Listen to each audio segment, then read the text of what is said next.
Hey, what's up? Game 10 time. Anand had a heartbreaking draw yesterday. It really looked like he should have won that game. But so now the match is tied with 3 games left, but Topalov has 2 whites. So he's definitely the favorite here. Hopefully Anand can survive this game, and hopefully Topalov doesn't bore us to death with one of his boring d4 trade queens and move 10 torture variations. But I have a feeling that's oh, good. Anand's doing something different. Uh-oh, back to the Grunfeld. He got his butt whooped in the Grunfeld in game 1, I think it was. So this is a bit scary. This is all mainline Grunfeld, by the way. The main move here is knight a5, but he did something. Okay, this is like the old main move is knight a5. I'm sure they're doing new things nowadays.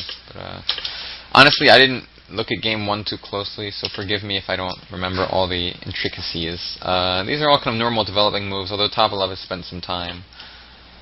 But let's kind of move forward till we see some action. Basically, white is the center, but all black's pieces are developed. You know, queen d7, rook d8, knight a5. You know, black's doing. You know, both sides have a playable position. You could just say.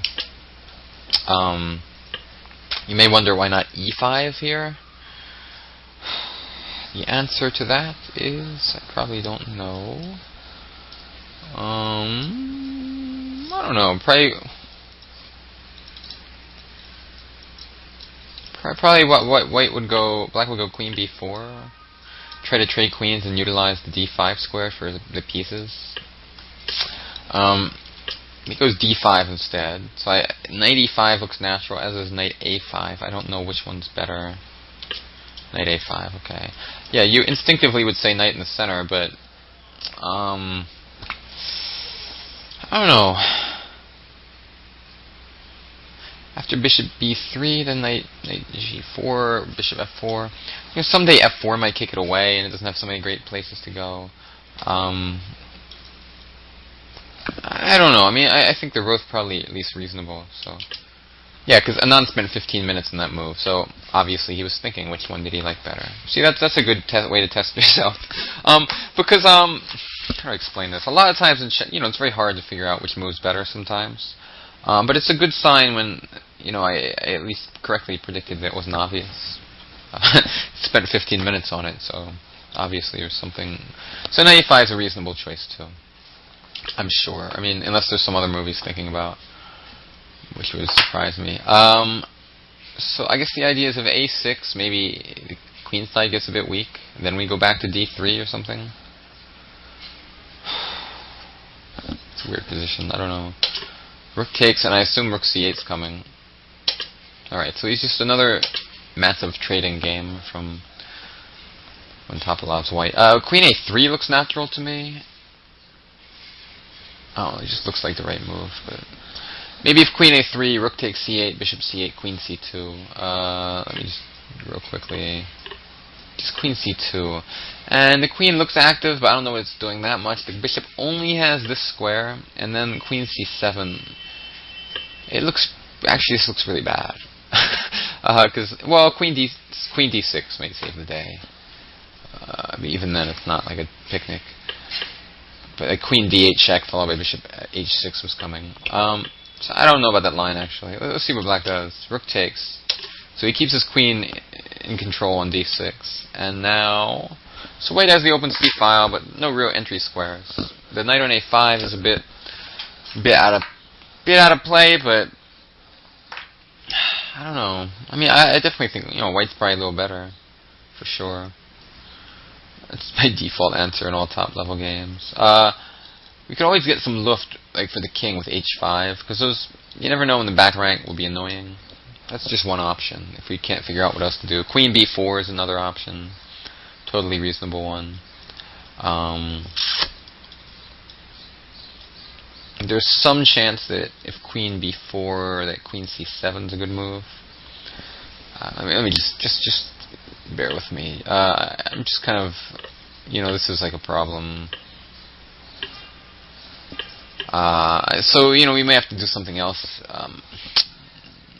Not sure exactly what. So, maybe.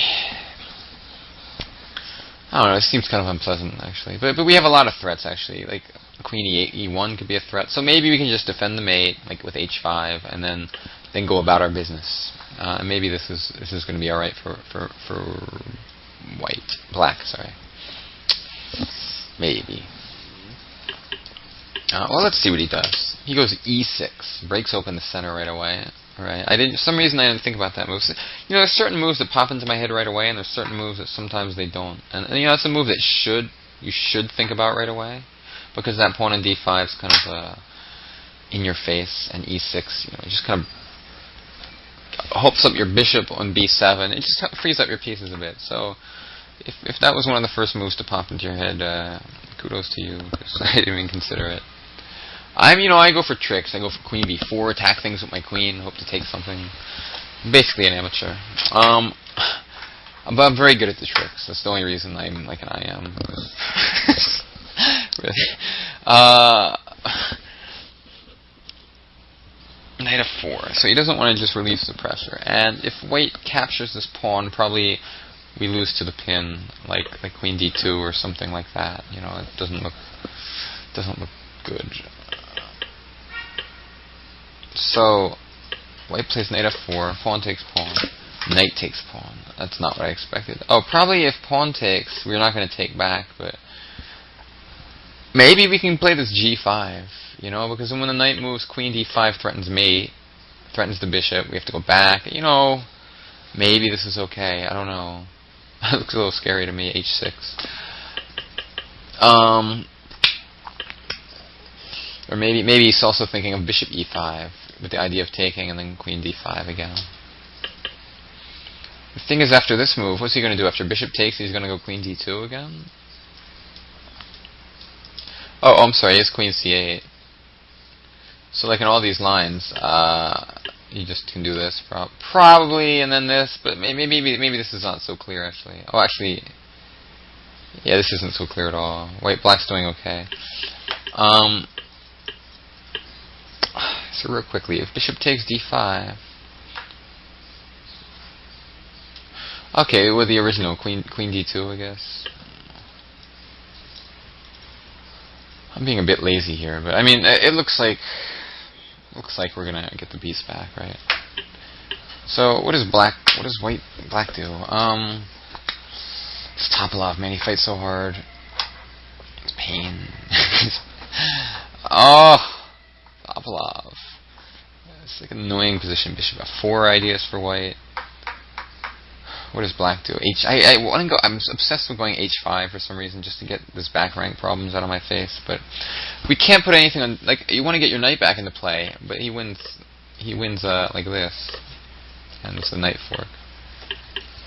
Because you know, this knight on a5 is really not doing so much. A6 is still an idea. A6, b5, knight c4 type ideas, or something. Something like that. A6 and b5 and knight c6. I mean, yeah, it's reasonable too. Let's see what happens. f5. I did not even think about that move. Oh, Anand, you're so brave. You know, I mean, usually that move is like risky with the king on g8, but I guess he's just going to try to undermine that knight on d5. And the knight on a5 does one good thing. It stops all the pieces from coming to c4 and b3. So there's no like queen c4 annoyances or bishop c4 annoyances. So the more I look at it, the more I like it. If bishop f4, that's how it usually is when they play a move you've never considered. You know, some strong player like Anand. If bishop f4, I don't know, bishop e5 maybe. You know, well, let's see. I mean, I don't see anything so clear for white. So f3, all right. Wow. So he really wants to keep that knight on d5. These guys play good. I guess we should take. All right. He takes back. Again, if bishop d5, I'm assuming queen to d2 or d1 or whatever square. You know, queen d. Yeah, one of those two. And then white hopes to be better with the two bishops and the offsides knight on a5. King h8. Oh god, it looks kind of disgusting. You know, it puts our king in more of a bit of a corner. Bishop e5, does it do anything? Probably not.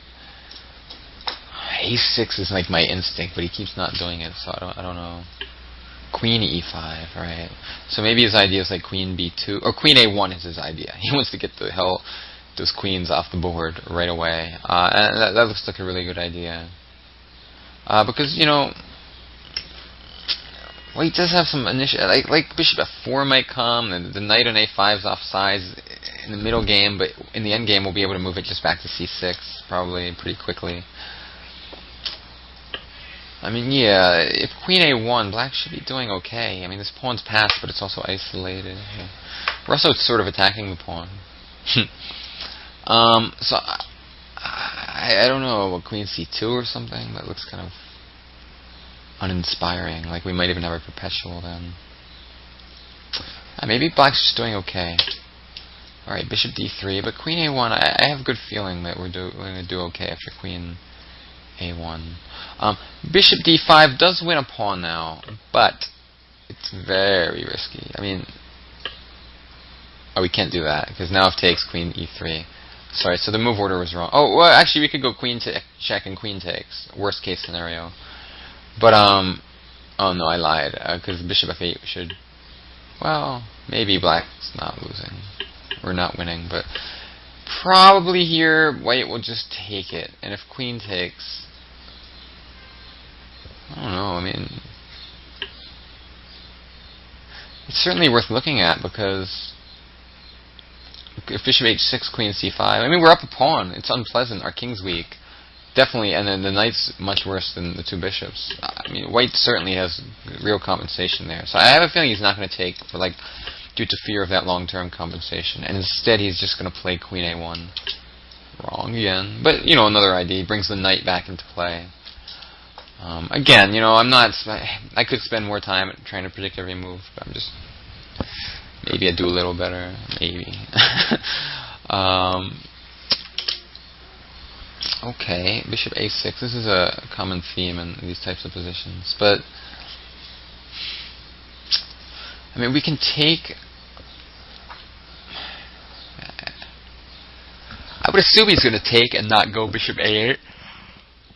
Just because bishop a8 looks a little strange to me. It's a possibility, though. Right, again, wrong. But okay, this move makes a lot of sense because we're threatening knight e2. What the hell? Okay, why do you allow this? Because if bishop takes, black's just winning because we're taking bishop next move.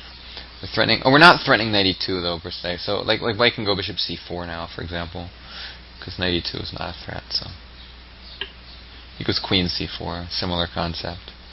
I'm wondering, can we take on a6, or is there some discovery that wins? This move, and then somehow probably white's winning, right? Well, worst case we can take this and then take this. That's worst case scenario. So probably black will do. Gosh, man. These guys are so good. They never miss anything. You gotta understand how much of a different level guys like this are than some 2600 players, man. 2600s, I look at the games and I sometimes feel like this move is wrong.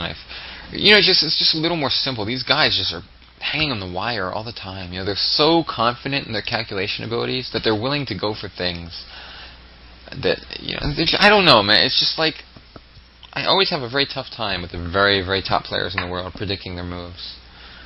Very tough time when they're playing each other, especially. That's probably why I'm not one of the top players in the world. Let's see. So what should black do here? Guys, there's not so many options.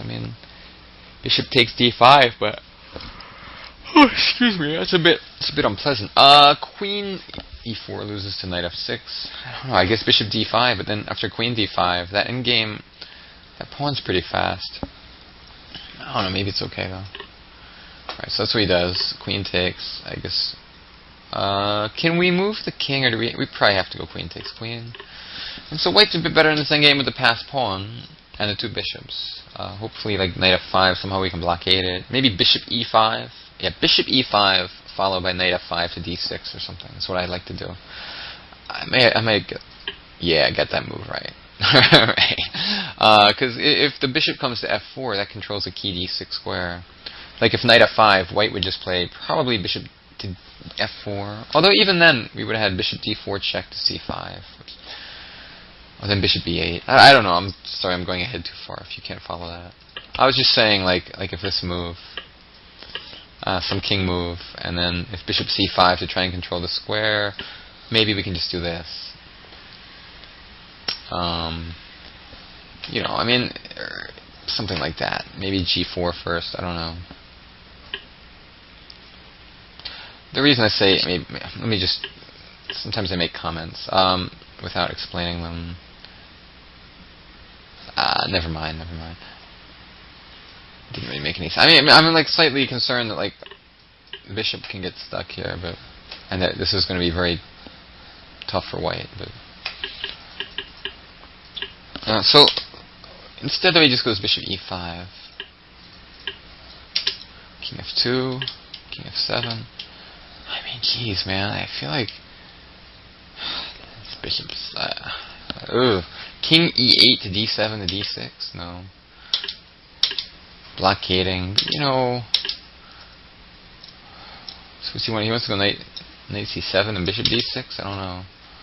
If knight c7, bishop c4, and it's not so clear. Oh, okay. He doesn't even have to go to c4 because if knight d5, we pin this guy and then go king e4. I'm surprised. I mean, bishop c4 looks more natural anyway, but probably figured b5 and after bishop b3, bishop d6 and some a5, a4 idea. I don't really know. King e4. Come on, Anand, you can defend this.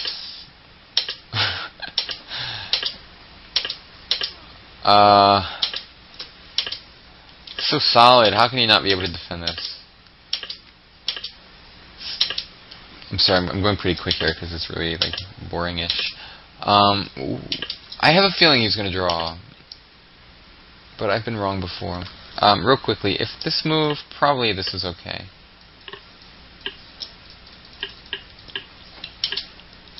Topalov is just trying to torture him every game in these like slightly worse end games. Bishop f4? I don't know. Oh, he just takes it. Now what? King e5, I guess. Oh, then knight c4, and I don't know, man. King d4, king d6, h4 maybe. I'm not sure. Bishop e2, okay. Knight a3 is the only move, or no? Or we can go knight e5, and if bishop b5, knight f3 check. But he goes knight a3.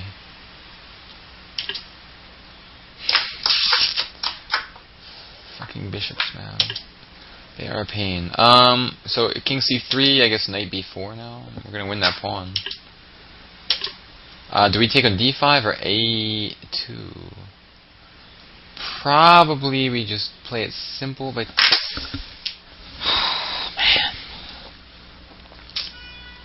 man, it's always a little better with this bishop. You never know, and especially the pawns in h7 and g6. You know, they're in funny squares.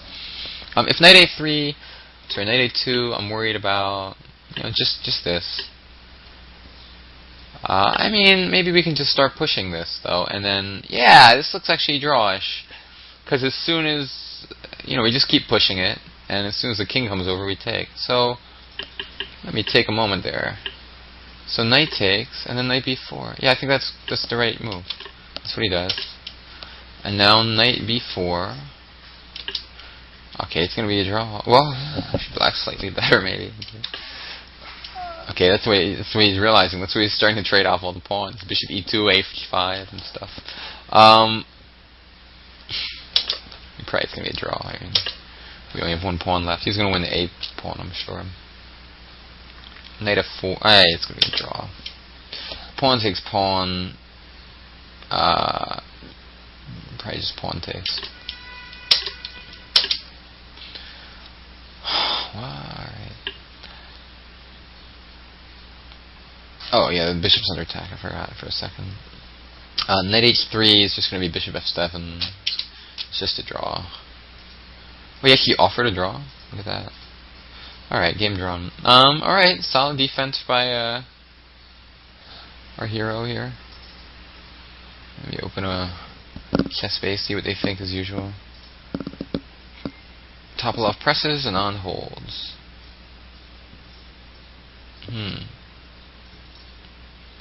A finesse by Anand put all of white's hopes. Destroyed all of white's hopes, it said. Something about knight c4 on move. Okay, that one move on move 45. When he played knight c4 here, somehow that was the equalizing move. But yeah, they said white was definitely much, like, was clearly, you know, a bit better before that. Queen d6 was novelty in moves 14. I don't know, not the most exciting game ever. But okay, Topalov held the balance, so has a chance to win tomorrow. Or not tomorrow, they play in 2 days, and then they play the final game 2 days after. So, hope you like this game. Again, somehow when Anand's white, it's much more exciting. Topalov just plays his boring stuff every game. Queens are off the board. Anyway, see you later. Bye-bye.